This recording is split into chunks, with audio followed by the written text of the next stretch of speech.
Hello, good morning. Bale, mag-update lang tayo sa ating babuyan kumpara a month ago. So, bale ito yung mga bagong improvement ng ating babuyan kapag palagay na ng pagkakabitan ng yero.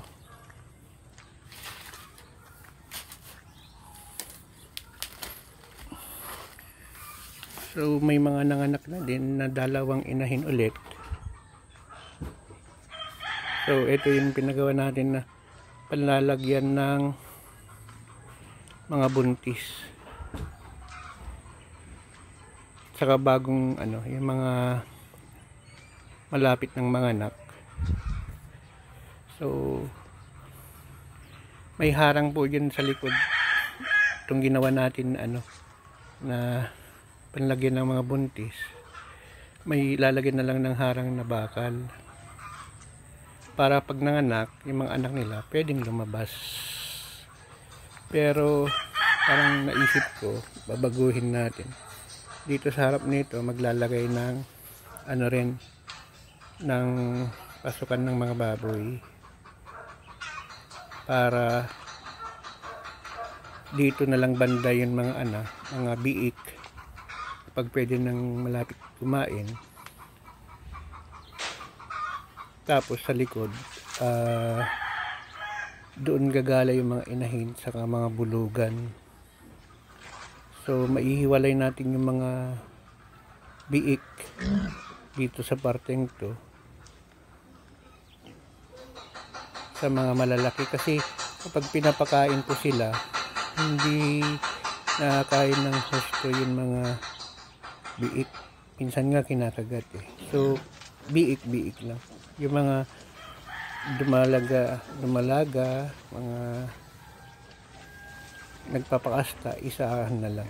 So dati dito tayo nagpapakain, dito banda.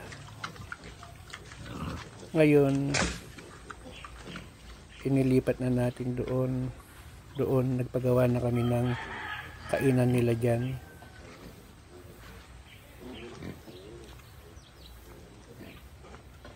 Diyan na natin ilalagay yung mga pagkain kung magpapakain, para yung mga nandito na mga malalaki na hindi nila aagawan ng pagkain yung mga maliliit.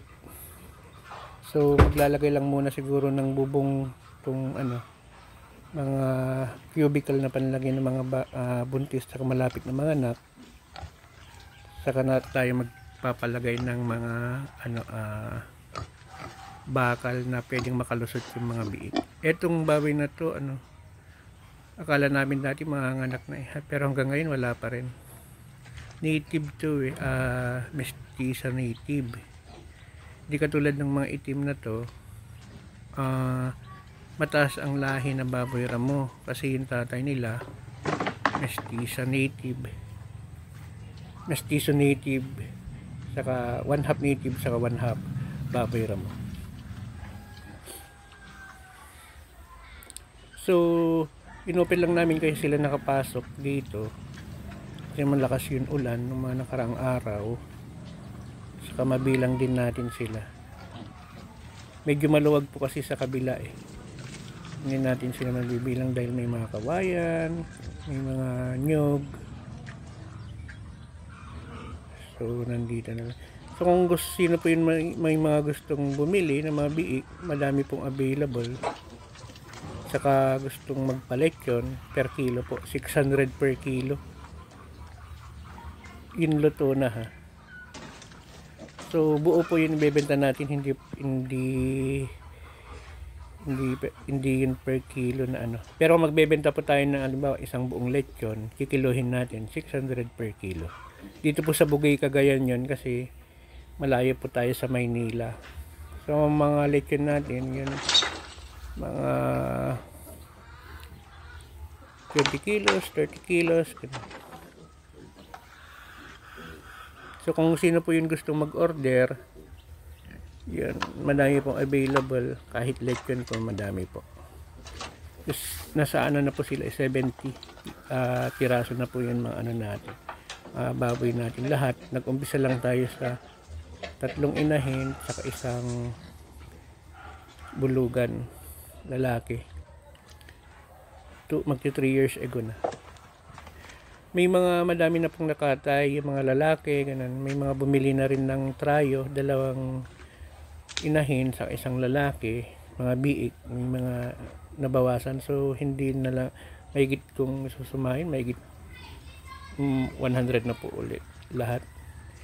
Minsan may namamatay din, ganun.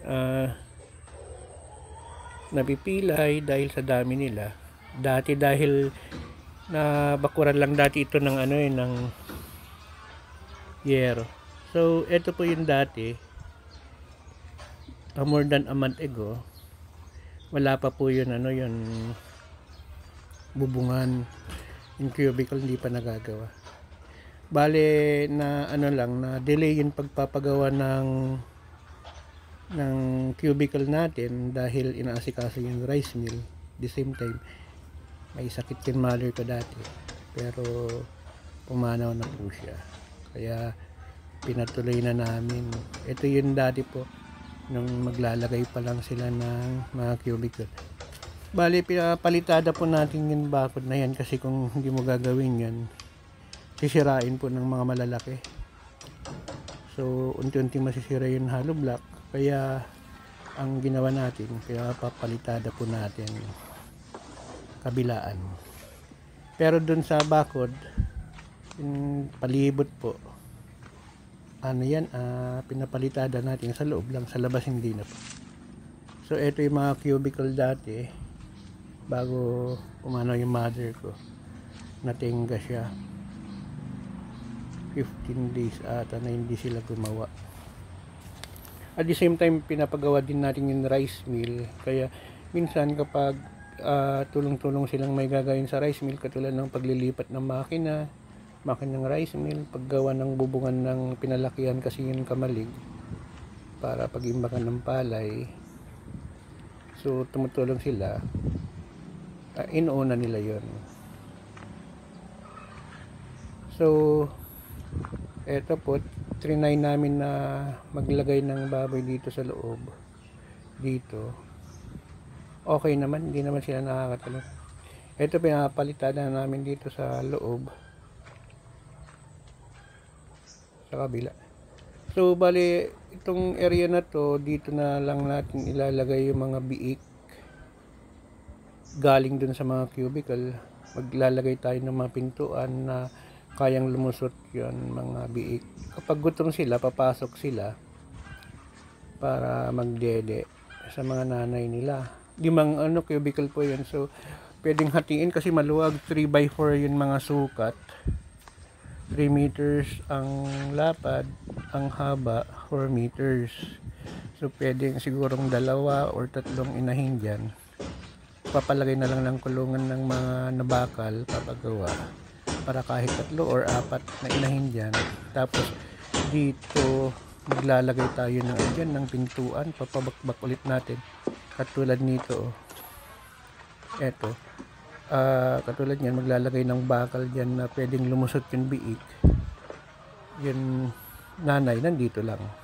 So kung gutom yung biik, pupunta nila yung nanay dire. Kasi ito yung dati nating pakainan. Di pa kasi nakagawa dito banda ng pakainan sa labas doon. So yan, puro gastos po. Ito naman yung temporary na kulungan natin. May inahin. Ito nanganak ng 10. Nadaganan niya isa. Namatay yung pinakamalit, bali 8.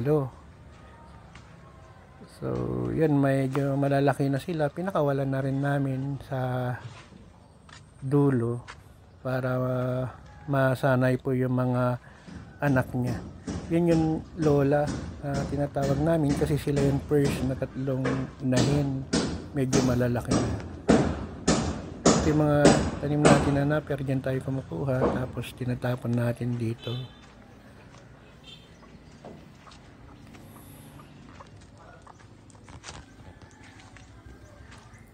Ito yung ano, yung bakod na nakapalibot sa ano natin.